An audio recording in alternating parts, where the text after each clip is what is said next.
तो अंकित जी मेरे को ये बताइए कि एक जो नॉर्मल पर्सन है वो बैंक में कितने की एफडी करवा सकता है और कितनी एफडी करवा सकता है। तो चाहे आप 5 लाख की कराओ, चाहे 50 लाख की कराओ, चाहे 5 करोड़ की कराओ, जितने की मर्जी कराओ, उसमें कोई प्रॉब्लम नहीं है। प्रॉफिट कमाए 50,000 रुपये का और इनकम टैक्स का नोटिस आ गया तो 3 लाख से ऊपर भरने पड़ जाएंगे। लेकिन आप सोचो ना कितने लोग भरते हैं। आपको क्या लगता है कि भारत में जितने भी लोग रेडी ठेले ये लगा रहे हैं, क्या इनमें से कोई है नहीं लाइबल? मतलब आपको क्या लगता है करोड़ों करोड़ों रुपए भी कमाते हैं लोग? एफडी के अंदर एक कॉन्सेप्ट भी आता है टैक्स सेवर एफडी, तो ये क्या होता है? कि सेक्शन 80C में काफ़ी सारी चीज़ें आ जाती हैं, आपका पीपीएफ, सुकन्या है ना, होम लोन की। देखो ये सारे के सारे रूल्स ना आपको पता होने चाहिए ताकि आपके पास इनकम टैक्स का कोई नोटिस ना आए।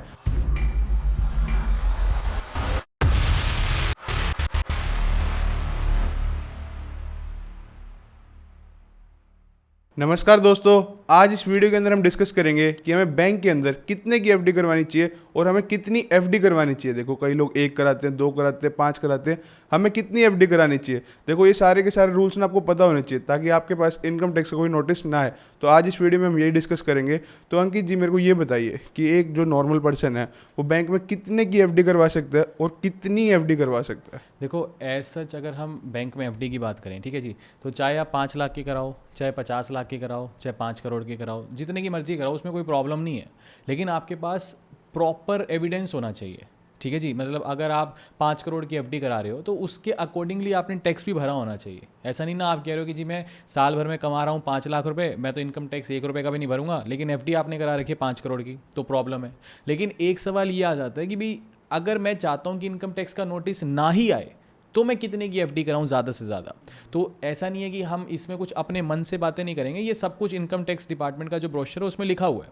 उसमें साफ साफ ये लिखा हुआ है, पहली चीज़ तो कि अगर आप पूरे साल भर में 10 लाख रुपए या फिर 10 लाख से ज़्यादा की एफडी कराते हो, मतलब एक साल में सिंगल ये फाइनेंशियल ईयर में 10 लाख या 10 लाख से ज़्यादा की एफडी कराते हो, तो आपके ऊपर इनकम टैक्स का नोटिस आ सकता है। अब इनकम टैक्स का नोटिस आ गया तो इसका मतलब ये नहीं कि कुछ बवाल मच गया। मान लो कि आपने 15 लाख रुपए की एफडी कराई जी, 15 लाख की एफडी कराई, लेकिन इनकम टैक्स का नोटिस आ गया, तो आपके पास अगर एविडेंस है, अगर आपने ये कहा कि मैंने साल भर में 20 लाख रुपया कमाया है, ठीक है जी, और मैंने उसमें से 15 लाख की एफडी कराई है, आपने अकॉर्डिंगली आईटीआर भरी हुई है सारी की सारी, तो कोई प्रॉब्लम नहीं है। लेकिन हाँ ये चीज़ है, अब अगर मान लो कोई चाहता है कि यार इनकम टैक्स का नोटिस ना ही आए, तो आप साल भर में 10 लाख से ज़्यादा की एफडी मत कराओ, तो फिर आप 8 लाख की एफडी करा लो। बचा हुआ मान लो आपने टोटल 15 लाख रुपए बचाना था, तो 8 लाख की, 9 लाख की, 9.5 लाख की एफडी करा लो। बाकी कुछ पैसे को म्यूचुअल फंड में डाल दो, कुछ पैसे का गोल्ड में इन्वेस्ट कर सकते हो, तो उस हिसाब से आप देख सकते हो। तो एक ये टारगेट हो गया कि 10 लाख से ज़्यादा की अगर आप एफडी करा रहे हो तो इनकम टैक्स का नोटिस आ सकता है। दूसरी चीज़, एक तो एफडी के ऊपर आ सकता है, दूसरी काफ़ी लोग ये भी सवाल पूछते हैं कि जी कैश डिपॉजिट कितना करूँ मैं बैंकों में, जिससे काफ़ी लोगों का बिजनेस होता है। बिजनेस के लिए मैं अधिकतर हर बार हर किसी को यही बोलता हूं कि अगर किसी का बिजनेस है तो सारी ट्रांजैक्शन आप करंट अकाउंट में करो। लेकिन बहुत से लोग मैं देखता हूं कि करंट अकाउंट खोलते नहीं है, अपना सेविंग्स अकाउंट ही खोलेंगे, सेविंग्स अकाउंट का ही क्यूआर कोड निकालेंगे और उसी को ही अपनी दुकान पे चिपका देंगे। अब लगी हुई है ट्रांजैक्शन, यूपीआई भी हो रहा है, पैसा आ भी रहा है, कैश में भी आ रहा है पैसा। अब जो पैसा कैश में आ रहा है, मान लो दुकान के गले में या कोई भी दूसरा मोड ऑफ बिजनेस हो सकता है, उसी कैश को ले जाएंगे और ब्रांच में चले जाएंगे और जमा कर देंगे, यानी कैश भी आपने सेविंग्स अकाउंट में ही जमा कर लिया। भारत में 90% यही चल रहा है। छोटे से छोटा रेडी वाला वो भी बिजनेस कर रहा है, बड़े से बड़ा दुकानदार भी बिजनेस कर रहा है, तो सारे ऑलमोस्ट सेविंग्स अकाउंट में ही करते हैं। करंट अकाउंट किसी किसी ने खुलवा रखा है क्योंकि पता है कि 0% इंटरेस्ट मिलेगा, प्लस कुछ ना कुछ मेंटेन करके रखना पड़ेगा। के अलावा लोगों को पता ही नहीं है कि करंट अकाउंट होता क्या है। तो वही चीज़ है, अब आप सेविंग्स अकाउंट में जमा करते हो, सारा कुछ करते हो, तो इसकी भी एक लिमिट इनकम टैक्स ने रख रखी है। इनकम टैक्स बोलते हैं कि अगर आप पूरे साल भर में कैश डिपॉजिट अपने सेविंग्स अकाउंट में अगर 10 लाख से ज़्यादा कर रहे हो, तो उस केस में भी इनकम टैक्स का नोटिस आ सकता है। अब बहुत से लोग, आप ये देखो, मान लो कि कोई दुकानदारी कर रहा है, ठीक है जी, सामान मंगाया, पैसा, फिर प्रॉफिट आया, अगले दिन फिर सामान लाना है। अब मान के चलो कि 10 लाख रुपया आया, उसने अपने सेविंग्स अकाउंट में जमा कर दिया, ठीक है जी, अगले दिन फिर उसको किसी को पेमेंट करनी है, 2-3 दिन बाद पैसे की जरूरत पड़ेगी और आगे उसने 9.5 लाख रुपया फिर पेमेंट कर दी। कुल मिलाकर के 10 लाख में से मान लो बचत तो ही 50,000 रुपया, तो प्रॉफिट तो 50,000 गिनना चाहिए ना। लेकिन उसने पूरी एक तरह से आप कह लो कि टर्नओवर कह लो कि 10 लाख प्लस 9.5 लाख, 19.5 लाख रुपए का उसने वो दिखा दिया अपने सेविंग्स अकाउंट में, तो फिर ये प्रॉब्लम हो जाती है ना बाद में। अब एट द एंड जब आप ITR फाइल करोगे तो जो आपकी टोटल टर्नओवर है, मतलब आपने जो क्रेडिट डेबिट की एंट्री का सब कुछ मिला करके, तो इनकम टैक्स ये तो कहेगा ना कि इसका कम से कम 8% तो प्रॉफिट दिखाओ। मतलब आप समझ के बात को, आपका प्रॉफिट है 50,000 रुपये, आपने पूरी ट्रांजेक्शन दिखा रखी है 19.5 लाख रुपए की, और ये तो कुछ नहीं है। लोग आजकल छोटे छोटे बच्चे लगे हैं 18-18 साल के, वो भी 1-1 करोड़ रुपए की ट्रांजेक्शन कर देते हैं सेविंग्स अकाउंट में, कोई भी छोटा मोटा बिजनेस करते हैं। लेकिन मेरा बस ये कहना है कि आपको जो भी काम करना है, बिजनेस अगर आप कर रहे हो, लेन देन कर रहे हो, कैश डिपॉजिट विड्रॉल या फिर ऑनलाइन ही पेमेंट है, तो आप ये सारा का सारा काम करंट अकाउंट में करो। मोटी बात यह है, कैश डिपॉजिट अगर आप 10 लाख से ज़्यादा करते हो पूरे साल भर में, तब भी इनकम टैक्स का नोटिस आ सकता है। फिक्स डिपॉजिट अगर आप 10 लाख रुपए से ज़्यादा करते हो साल भर में, तब भी इनकम टैक्स का नोटिस आ सकता है। आजकल सर बच्चे ये करते हैं, क्रेडिट कार्ड से बैंक अकाउंट में पैसे ट्रांसफर कर लेते हैं, तो ये चीज़ भी गलत है। आप एक चीज़ बताओ, आप क्रेडिट कार्ड से अपने बैंक अकाउंट में पैसे को ट्रांसफ़र कर रहे हो, तो मतलब देखो, अगर आप किसी भी चीज़ को, अगर आपके पास हर चीज़ का एविडेंस है कि आप इस चीज़ को किस लिए यूज़ कर रहे हो, तब उसमें कोई प्रॉब्लम नहीं है। लेकिन अगर विदाउट एविडेंस आप ऐसे, आप बहुत से लोग ये करते हैं कि फ़लाने का पैसा लिया अपने अकाउंट में ले लिया, दोस्त का पैसा लिया गूगल पे का अपने अकाउंट में ले लिया, इसका लिया आगे भेज दिया। बात यह है कि हमारी जनसंख्या बहुत ज़्यादा है, इनकम टैक्स डिपार्टमेंट के ऑफिसर्स कम है। आप जिस भी शहर में रहते हो तो वही चीज़ होता है कि जैसे एक प्राइवेट नौकरी में टारगेट होता है, ऐसे डिपार्टमेंट का भी टारगेट है। अब वो वही बात है कि किस्मत अच्छी है कि वो 10-15 लाख कमाने वाले को पकड़ नहीं पाता, वो उसकी गर्दन पकड़ता है कि जो आपके शहर में टॉप बंदे बैठे हैं जो करोड़ों में बिजनेस कर रहे हैं। समझ गए आप बात को। लेकिन वही चीज़ है कि किस्मत अगर ख़राब हुई, आप ये समझ के चलो, इनकम टैक्स डिपार्टमेंट एक ऐसा डिपार्टमेंट है जहाँ आपको कोई ये नहीं कहेगा कि जी सर गलती होगी, आगे से नहीं होगा, चलेगा ही नहीं। 60% से लेकर के 400% तक की पेनल्टी देनी पड़ती है। मान लो अगर आपकी 5 लाख रुपए की ट्रांजैक्शन है, आपके पास उसका प्रूफ ही नहीं है, आपने ITR तो भरी नहीं, आपने इनकम दिखाई नहीं, उसके अगेंस्ट टैक्स भरा नहीं। अब 5 लाख की ट्रांजैक्शन, एक एग्जांपल दे रहा हूँ बस, कि 5 लाख की ट्रांजैक्शन आपकी फंस गई, जिसके पास आपके पास कोई सबूत ही नहीं है कि ये कहाँ से आई, कैसे आई, मैंने तो कोई टैक्स भरा नहीं, तो 5 लाख की फंसी ना, इसका कम से कम तो 60%, यानी 6 पंजे 3 लाख रुपए से लेके 400%, यानी 5 चौक 20 लाख रुपए तक, 3 लाख से लेके 20 लाख रुपए तक के बीच में कोई भी अमाउंट की पेनल्टी आपके ऊपर इंपोज कर सकता है। आप सोच के देखो कि 5 लाख की ट्रांजैक्शन के पीछे अगर आपको 20 लाख रुपए देने पड़ गए तो, और लोग 5-5 लाख का झोल नहीं करते ना, लोग तो करोड़ करोड़ का भी कर देते हैं। वही बात होगी, अभी आप बता रहे थे कि करी तो ट्रांजैक्शन 19 लाख की, प्रॉफिट कमाया 50,000 रुपये का, और इनकम टैक्स का नोटिस आ गया तो 3 लाख से ऊपर भरने पड़ जाएंगे। कह रहा हूँ कि मतलब देखो, पहली चीज़ तो अगर कोई बिजनेस कर रहा है तो मुझे ये नहीं समझ आती कि सेविंग्स अकाउंट में क्यों करना। आप अपने सेविंग्स अकाउंट की स्टेटमेंट बैंक के पास, कल को मान लो आपने बिजनेस किया, आप सेविंग्स अकाउंट की स्टेटमेंट बैंक के पास कितनी भी ले जाओ, छाती पीट पीट के दिखा दो, वो कहेगा मैं इसको कंसीडर ही नहीं करूंगा कल को अगर आपको लोन चाहिए। यार आप करंट अकाउंट की ट्रांजेक्शन्स ही दिखाओगे ना, कल को आप कहते हो मेरे को बिजनेस को एक्सपेंड करना है, मेरे को 50 लाख का लोन चाहिए, आप सेविंग्स अकाउंट की स्टेटमेंट दिखाओगे क्या कि मैंने इतनी ट्रांजेक्शन की, बैंक कहेगा लीगली मैं इसको कंसीडर ही नहीं कर सकता। आप समझ रहे हो मेरी बात को। आप करंट अकाउंट, आपका ब्योत क्या है वो तो आपका करंट अकाउंट की स्टेटमेंट ही तो रिफ्लेक्ट करेगी ना। प्रॉपर बिजनेस करना है तो आप करंट अकाउंट लो, एक GST नंबर लो जिस पे आपको एटलीस्ट इनपुट कॉस्ट तो मिले। तो एक अच्छे, देखो इसकी कोई कोस्टिंग थोड़ी है, बस लैक ऑफ नॉलेज है। आप मेरे को एक चीज़ बताओ, करंट अकाउंट अगर आप खुलवा लेते हो तो उसकी क्या कोस्टिंग है? बस सिर्फ ये कि उसके अंदर जो पैसा पड़ा उसके ऊपर आपको ब्याज नहीं मिलेगा, उसके अलावा तो कोई कोस्टिंग नहीं है। उसके अलावा डिपेंड करता है कि आप कौन सा करंट अकाउंट खुलवा रहे हो, मतलब मिनिमम बैलेंस। अगर आप 1 लाख रुपया maintain, monthly average balance maintain करने वाला भी करंट अकाउंट खोल लो, तो जो 1 लाख रुपया उसमें पड़ा है बस उसके ऊपर 0% इंटरेस्ट मिल रहा है, उसके अलावा तो कुछ भी नहीं है। उसके अलावा तो आपकी बिजनेस में क्या आप ट्रांजेक्शन कर रहे हो, क्रेडिबिलिटी ही तो दर्शा रहा है उसको कि आपका बिजनेस कितना ब्योत रखता है, कितनी ट्रांजेक्शन। आप भले सेविंग्स अकाउंट में 5 करोड़ की ट्रांजेक्शन कर लो, उसको बैंक ही नहीं कंसीडर करेगा। आपको करंट अकाउंट तो चाहिए ना, करंट अकाउंट में सारे के सारे काम करो। खैर थोड़ा सा हम टॉपिक से अलग आ गए, तो मैं 1 मिनट आपको इंटरप्ट करूंगा। तो मैं अपनी ऑडियंस से कहना चाहूँगा, किसी को करंट अकाउंट के बारे में नहीं पता कि मार्केट में कौन सा बढ़िया है, कैसे है, तो हमने एक प्रॉपर डेडिकेटेड वीडियो बना रखी है, उसका लिंक आपको ऊपर मिल जाएगा। और साथ ही साथ GST के बारे में भी नहीं पता तो उसका लिंक भी आपको नीचे डिस्क्रिप्शन बॉक्स में मिल जाएगा। ठीक है। अब देखो पता है क्या बात है, थोड़ा सा हम टॉपिक से अलग आ गए। मेन बात चल रही थी फिक्स डिपॉजिट के ऊपर, ठीक है। एक तो ये पता चल गया कि फिक्स डिपॉजिट के अंदर भाई 10 लाख से ज़्यादा की FD नहीं करानी। अब काफ़ी लोगों का सवाल होगा कि बहुत सी फैमिलीज़ भी इंडिया में ऐसी हैं कि लोगों को ये रहता है कि मेरे फादर के पास तो 25-30 लाख रुपया पड़ा है, सारा पैसा FD की फॉर्म में ही पड़ा है, ठीक है ना। अब क्या उस केस में उनको इनकम टैक्स का नोटिस आएगा? मान लो ऑब्वियस सी बात है, अब किसी के फादर की ये 60 ईयर्स है, उन्होंने हर साल के कभी 2 लाख बचत की, पेट काट काट के। मिडिल क्लास फैमिलीज़ हैं सारी की सारी, भारत में हर अधिकतर लोग मिडिल क्लास है, ठीक है, साल भर के मान लो 3-4 लाख रुपए कमाते हैं, पेट काटते हैं, बच्चों को पढ़ाते हैं, और 1-1.5 लाख 2 लाख जो बचता है साल भर में उसकी एफडी करा देते हैं। ज़्यादातर यही परिवार है। कोई मान लो इधर उधर के फालतू के शौक नहीं, फालतू का खर्चा नहीं, ईमानदारी से चलते हैं ना। किसी ने एक साल में 2 लाख बचाए, अगले साल 2.5 लाख बचाए, फिर 1.5 लाख बचाए, ऐसे करके आज किसी की उम्र 60 साल है तो पूरी ज़िंदगी भर की कमाई मान लो किसी की 35-40 लाख रुपए है। ये सारा पैसा बैंकों में ही पड़ा है ना। बहुत से परिवार ऐसे मिल जाएंगे।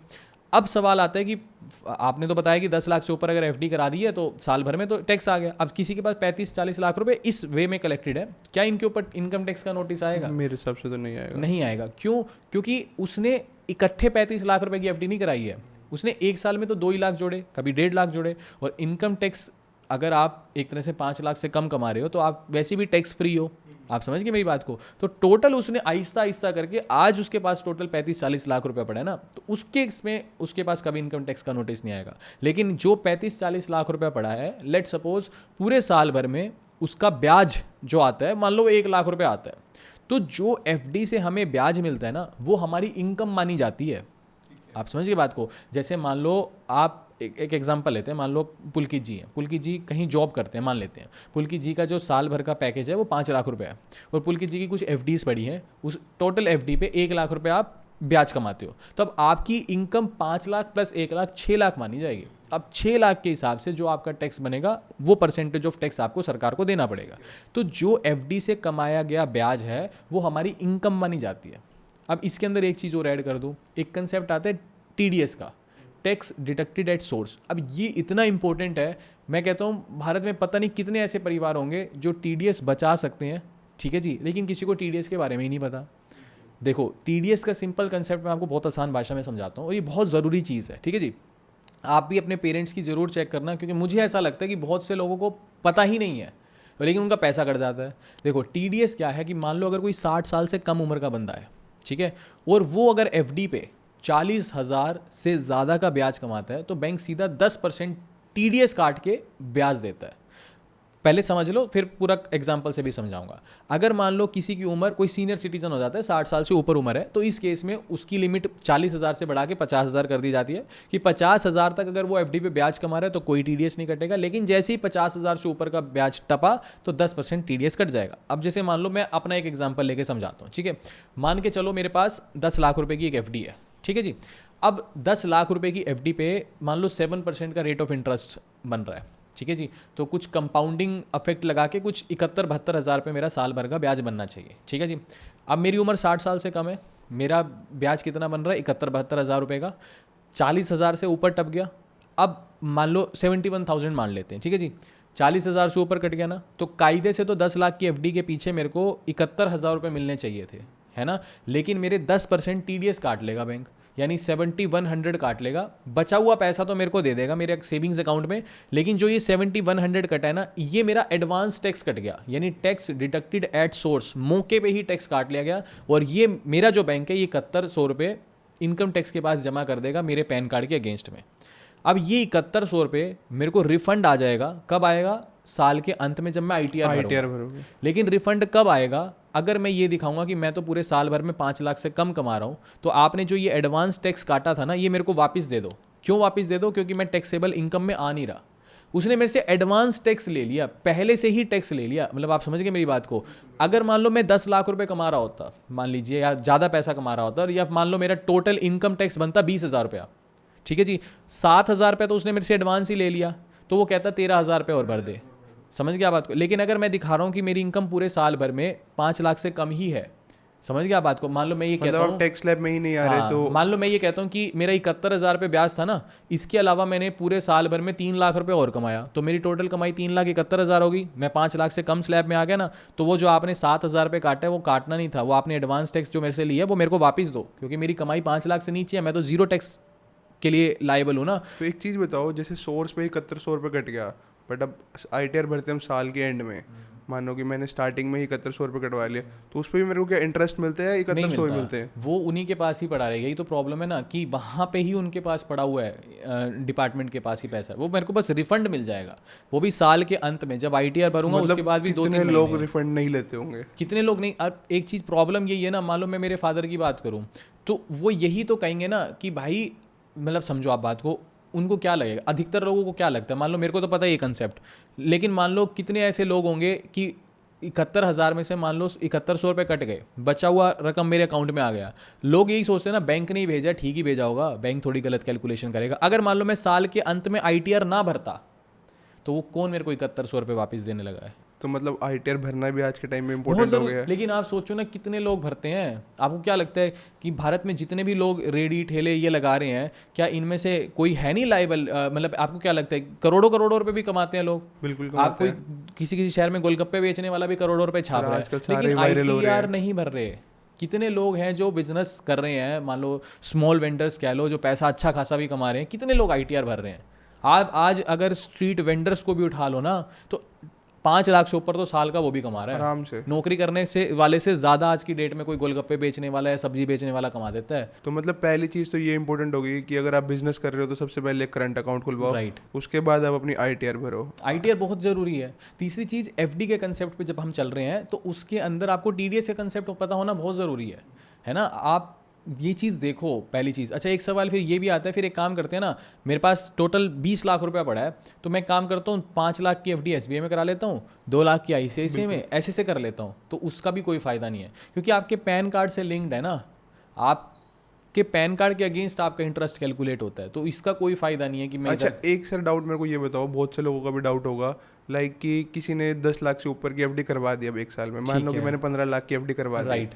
तो और मेरे पास अब कुछ वो भी नहीं है कि कोई सोर्स भी नहीं है, कोई प्रूफ नहीं है मेरे पास, तो अब उस केस में क्या होगा? किस चीज़ का प्रूफ नहीं है मतलब? इनकम का कोई प्रूफ नहीं है, मतलब मेरे दोस्त ने भेजे मेरे को 15 लाख रुपए मैंने डिपॉजिट करा दिए, तो ना मैंने ITR भरी, ना मैंने कुछ मतलब किया। आपके दोस्त ने आपको 15 लाख रुपए भेजे, आपने उसकी FD करा दी। FD करा दी। ठीक है। अब मतलब कितने टाइम तक इनकम टैक्स वाले मेरे पास नहीं आएंगे? मानो कि 1-2 साल टप गए। अच्छा, ऐसा क्या, देखो ये जो रूल है ये 8 साल तक का है। मतलब इनकम टैक्स डिपार्टमेंट पिछले 8 साल पीछे तक की ट्रांजैक्शन के हिसाब किताब आपसे मांग सकता है। मतलब अगर 8 साल हो जाने के बाद कोई कुछ नहीं करता। हाँ, लेकिन 8 साल बहुत लंबा टाइम है ना। अब 2024 चल रहा है, तो साल 2016 के बाद से किसी भी ट्रांजैक्शन के लिए आपके पास कभी भी, किसी भारत में किसी के पास भी किसी भी ट्रांजैक्शन के लिए पिछले 8 साल की इनकम टैक्स जो है डिपार्टमेंट वो नोटिस भेज सकता है, ऐसा। लेकिन एक चीज़ और है, हमारी बात बीच में रह गई थी वो TDS वाली। एक जो हम TDS का कंसेप्ट डिस्कस कर रहे थे, उसके अंदर एक चीज़ ये है कि अब एक सवाल ये भी तो आता है कि मान लो कोई सीनियर सिटीज़न है जिसको पता है कि वो 5 लाख से कम ही कमा रहा है साल भर में, वो कहता है कि ITR भी मैं नहीं भरता, लेकिन मेरे को कुछ ऐसा तरीका बताओ कि TDS कटे ही ना। आप समझ के बात को, ये तो मैंने कंसेप्ट बताया ना कि TDS कटेगा अगर आपका ब्याज 40,000 से ज़्यादा है ना, और अगर आपका ब्याज 50,000 से ज़्यादा है सीनियर सिटीज़न के केस में, तब भी TDS कटेगा। लेकिन एक चीज़ ऐसी बताओ कि भाई मेरा TDS कटे ही ना। भी मेरे को पता है कि मैं 5 लाख से कम कमाता हूँ, कोई सीनियर सिटीज़न है वो कहता है मेरे तो सिर्फ FD से जो कमाई आ रही है उसके अलावा तो मैं कोई काम ही नहीं करता, FD से मेरा ब्याज मान लो साल भर का 3 लाख रुपये आता है, तो 30,000 रुपये TDS कट जाता है ना, 2,70,000 मेरे को मिलता है, और फिर अंत में ITR रह गई तो वो 30,000 भी गए। तो एक ऐसा तरीका बताओ कि TDS कटे ही ना, है ना। तो इसका तरीका आता है फॉर्म 15G और 15H। ठीक है, 15G अगर किसी की उम्र 60 साल से कम है वो भरेगा, कोई सीनियर सिटीजन है तो वो 15H भरेगा। इसका मतलब ये है कि बैंक को पहले ही बता दो कि भाई मैं तो साल भर में 5 लाख से कम ही कमाता हूँ, तो मेरा TDS ना ही कटे। ठीक है, आप कोई सीनियर सिटीजन है या नहीं भी है, अगर आपको श्योर ये है श्योरिटी कि भाई मैं तो 5 लाख से कम ही कमाता हूँ, तो जाओ बैंक में अपना फॉर्म 15G 15H जिस भी आप एज ग्रुप में आते हो वो बैंक को सबमिट करो।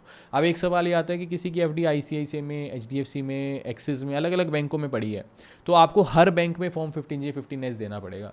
चाहे मान लो ICICI के अंदर आपको सिर्फ साल भर का 10,000 ही ब्याज आता हो, SBI में साल भर का 50,000 ब्याज आता हो, तब भी ICICI में देना पड़ेगा, क्योंकि आपके पैन कार्ड के अगेंस्ट कट रहा है ना TDS।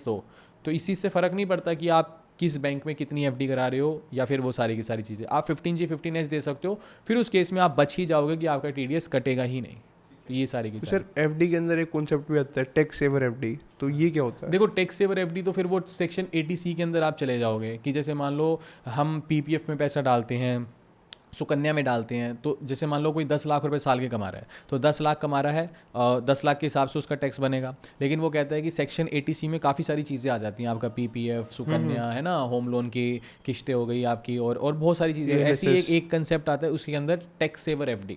ये 5 ईयर FD भी इसको बोलते हैं, या तो टैक्स सेवर FD बोल लो या 5 ईयर FD बोल लो। ये बस 5 सालों के लिए एक FD हो जाएगी बैंक में। इसके अंदर अगर आपने 1.5 लाख रुपये जमा किए, ज़्यादा से ज़्यादा 1.5 लाख ही जमा कर सकते हो, तो वो 1.5 लाख रुपये आपको इनकम टैक्स में रिबेट मिल जाएगा। तो अब आपकी कमाई 10 लाख नहीं मानी जाएगी, 8.5 लाख मानी जाएगी, और 8.5 लाख के हिसाब से जो है आप फिर इनकम टैक्स जो है वो भर सकते हो। तो ये सारी की सारी चीज़ें हैं। बाकी एक ठीक है, एफडी के अंदर तो फिर आप यही सारी चीज़ें, मेन टीडीएस का कंसेप्ट आ जाता है, और मेन आपको बस ये ध्यान रखना है कि 10 लाख से ज़्यादा की एफडी इकट्ठे नहीं करनी, और कैश डिपॉजिट भी 10 लाख से ज़्यादा का आपको नहीं करना, वो चीज़ है। तो अंकित जी मतलब आपने यहाँ पर सारी की सारी चीज़ें क्लियर कर दी, आपको बहुत बहुत थैंक यू। Thank you. तो बाकी अगर किसी को कुछ भी डाउट हो तो नीचे वो कमेंट सेक्शन में पूछ सकता है। बाकी हम मिलेंगे नेक्स्ट वीडियो में। Till then have a right path means focus path.